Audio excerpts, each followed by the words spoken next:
শাপলেজা Husainia Salehia complex. এই কমপ্লেক্সের প্রতিষ্ঠাতা আল্লামা আব্দুর রশিদ খান সুফি সাহেব হুজুর রহমতুল্লাহ আলাই। শতাব্দীর ঐতিহ্যধন্য সারসিনা দরবার শরীফের জামিয়া ইসলামিয়ার সাবেক মুহাদ্দিস মাওলানা আব্দুর রশিদ সুফি সাহেব হুজুর রহমতুল্লাহ আলাই। শাপলেজা সালেহিয়া হুসাইনিয়া কমপ্লেক্স। এই কমপ্লেক্সের প্রতিষ্ঠাতা আল্লামা আব্দুর রশিদ সুফি সাহেব হুজুর রহমতুল্লাহ আলাই। প্রিয় দর্শক, আজ জিয়ারতের জন্য এসেছি হুজুরের নিজ বাড়িতে। এই বাড়ির পারিবারিক গোরস্থানে চিরনিদ্রায় শায়িত আছেন মহান সাধক সুফি সাহেব হুজুর রহমতুল্লাহ আলাই। তিনি 1940 সালে পিরিজপুর জেলার মঠবাড়িয়া উপজেলার শাপলেজায় জন্মগ্রহণ করেন। আজ তার বাড়িতে এসে তারই হাতে গড়া প্রতিষ্ঠানসহ সব কিছু ঘুরিয়ে দেখাবো। আমি আপনাদের সাথে আছি হুসাইন মোহাম্মদ বাকিবিল্লাহ।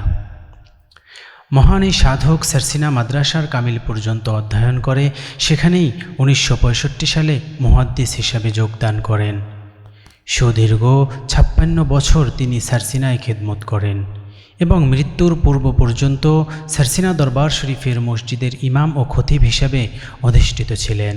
পাশাপাশি সারসিনা দরবার শরীফ থেকে পরিচালিত অরাজনৈতিক সংগঠন বাংলাদেশ জমিয়াতে হিজবুল্লাহর নায়েবে আমির হিসাবে দায়িত্বরত ছিলেন। তিনি শুধু একজন খ্যাতিমান শিক্ষকই নন, বরং দীর্ঘকাল যাবৎ তিনি শিক্ষা গবেষণা, ফতোয়া প্রদান, ওয়াজ নসিহত, লেখালেখি সহ সুমহান ইসলামের নিরন্তর খিদমত করেছেন।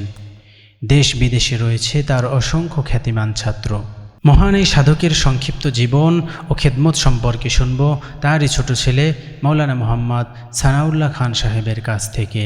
আলহাজ হজরত মাওলানা আল্লামা আব্দুর রশিদ খান সুফি সাহেব হুজুর রহমতুল্লাহ আলাই এর বাড়ির কমপ্লেক্স থেকে, যিনি এই শাপলেজায় জন্মগ্রহণ করেন। তার দাদা আলহাজ মরহুম মৌলভী আব্দুল করিম খান, যিনি অত্র এলাকায় মিয়া সাহেব হুজুর কেবলা রহমতুল্লাহ আলাই নামে পরিচিত ছিলেন। তিনি আমাদের ঐতিহ্যবাহী সারসিনা দরবার শরীফের বাণী পীরে মরহুম শাহ সুফি নেসার উদ্দিন আহমেদ রহমতুল্লাহ আলাই এর একজন একান্ত খলিফা ছিলেন। সেই সুবাদেই আল্লামা সুফি সাহেব হুজুর রহমতুল্লাহ আলাই সারসিনা দরবার শরীফে আগমন করতেন, যাওয়া আসা করতেন এবং ওই মাদ্রাসায় তিনি পড়াশোনা করেন।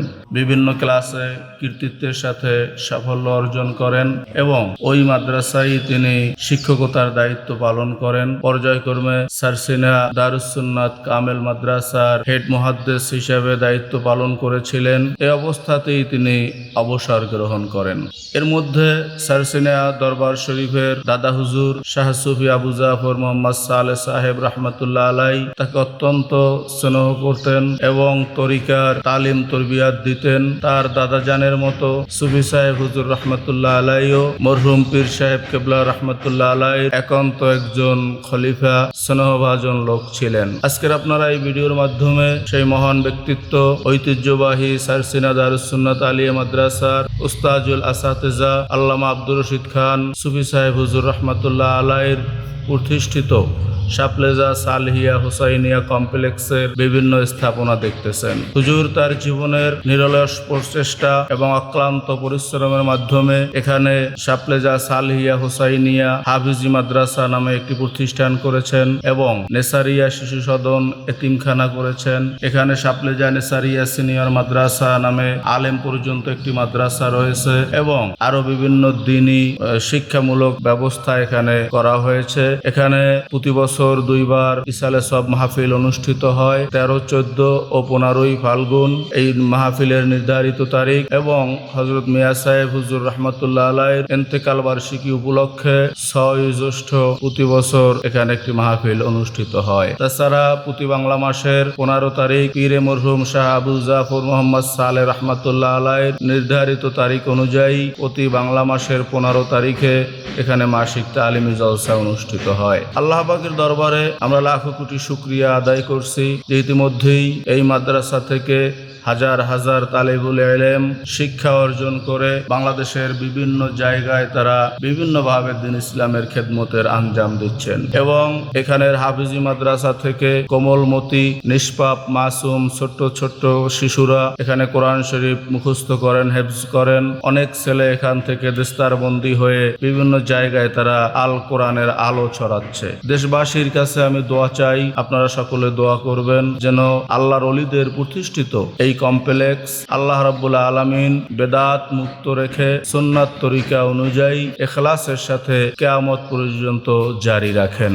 এবং যারা আমাদের এই ভিডিও দেখতেছেন তাদের প্রতি আমার আকুল আহ্বান থাকবে যে এই দ্বীনি প্রতিষ্ঠানে বিভিন্ন কাজ বিভিন্ন সময় করার প্রয়োজন দেখা দেয়। ইতিমধ্যেই আমাদের এই কমপ্লেক্সের যে মসজিদ রয়েছে সেই মসজিদের নূতন ভবনের কাজ আমরা শুরু করেছি।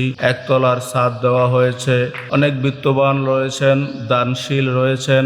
আপনাদের কাছে আকুল আবেদন করব যে আপনারা আখেরাতের নাজাতের জন্য, আখেরাতে মুক্তি পাওয়ার জন্য, জান্নাত হাসিলের জন্য এই মসজিদ, লিল্লা বোর্ডিং, ইয়াতিমখানা, হাফিজি মাদ্রাসা এবং যে সমস্ত প্রতিষ্ঠান রয়েছে আপনাদের সাধ্য অনুযায়ী আপনাদের হালাল টাকা থেকে একটি অংশ এখানে দান করবেন। আপনাদের টাকা আমরা স্বচ্ছতার সাথে, পরিপূর্ণ ইকিনের সাথে সুষ্ঠুভাবে ইনশাআল্লাহ বিভিন্ন প্রতিষ্ঠানে খরচ করব এই আশাবাদ রাখতেছি। আপনাদের সকলের জন্য খাস করে দোয়া করি। আল্লাহ রাব্বুল আলামিন আপনাদের শরীর স্বাস্থ্য ভালো রাখুক, মনের নেক মকসুদকে আল্লাহ তাআলা পূরণ করে দিক। প্রিয় দর্শক, মৃত্যুকালে তার বয়স হয়েছিল আনুমানিক ৮০ বছর। বার্ধক্যজনিত কারণে নিজ বাড়িতেই শেষ নিঃশ্বাস ত্যাগ করেন মহান এই সাধক। হুজুরের মৃত্যু সংবাদ ছড়িয়ে পড়লে তার ছাত্র ভক্ত পীর ভাইদের মধ্যে শোকের ছায়া নেমে আসে। সারসিনা দরবার শরীফের মরহুম পীর সাহেব আলহাজ শাহ মোহাম্মদ মহিবুল্লাহ রহমতুল্লাহ আলাই শোক প্রকাশ করে বলেন, মাওলানা আব্দুর রশিদ সুফি সাহেব হুজুর সারসিনা দরবারের একজন উজ্জ্বল নক্ষত্রতুল্য ছিলেন। তার মৃত্যুতে আমি অত্যন্ত শোকাহত ও মর্মাহত।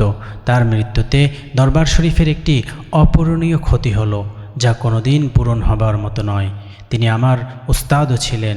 আমি দোয়া করি আল্লাহ যেন তাকে জান্নাতের সুউচ্চ মাকাম দান করেন এবং তার আত্মীয় স্বজনকে ধৈর্য ধারণ করার তৌফিক দান করেন। প্রিয় দর্শক, আল্লাহ তাআলা মহান এই অলির খিদমতগুলো কবুল করে জান্নাতুল ফেরদাউসের আলা মাকাম দান করুক। প্রিয় দর্শক, এই যে গেটটি দেখতে পাচ্ছেন, এই গেটটি হচ্ছে সুফি সাহেব হুজুরের বাড়িতে যাওয়ার প্রধান গেট। আমরা জিয়ারত শেষ করে এখন এখান থেকে আমরা বিদায় নিচ্ছি।